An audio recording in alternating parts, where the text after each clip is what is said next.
NVTS stock analysis and price predictions for Monday is Navitas Semiconductor stock buy. I'll be breaking all of it down in this very brief, short 1-minute video.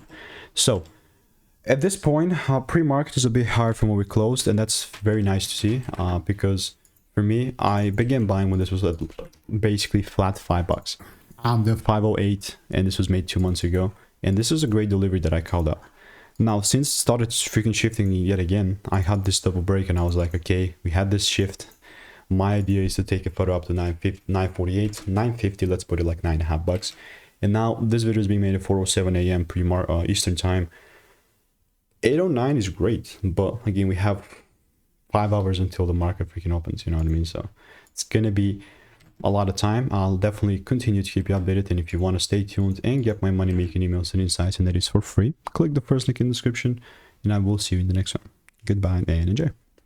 See ya.